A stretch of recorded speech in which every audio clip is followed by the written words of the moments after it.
ఆంధ్రప్రదేశ్ మాజీ ముఖ్యమంత్రి YS Jaganmohan Reddy passport వ్యవహారం హైకోర్టులో విచారణ జరిగింది. జగన్ దాఖలు చేసిన పిటిషన్ పై ప్రభుత్వం, జగన్ తరపున లాయర్లు వాదనలు వినిపించారు.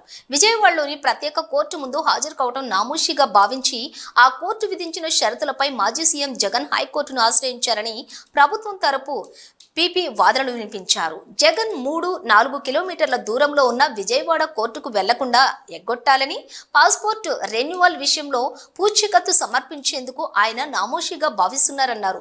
వ్యక్తుల గుర్తింపు, హోదాల కంటే చట్టం గొప్పదన్నారు పీపీ లక్ష్మీనారాయణ. ఎవరైనా కోర్టుల్లో విధించిన షరతులకు కట్టుబడి ఉండాల్సిందేనని, చట్టం కంటే ఎవరూ ఎక్కువ కాదన్న విషయాన్ని గమనించాలన్నారు. ఓవైపు కోర్టు విధించిన షరతులకు కట్టుబడి ఉంటానని పిటిషన్లో పేర్కొని మళ్లీ అవే షరతుల్ని సవాల్ చేస్తూ హైకోర్టును ఆశ్రయించారన్నారు. 2018లో విజయవాడ కోర్టులో నమోదైన పరువు నష్టం కేసు గురించి జగన్ కు తెలుసని, ఆయన ఎన్నికల సంఘానికి 2019-2024 ఎన్నికల అఫిడవిట్ లో పరువు నష్టం కేసు పెండింగ్ లో ఉన్న అంశాన్ని నంబర్తో సహా ప్రస్తావించారన్నారు.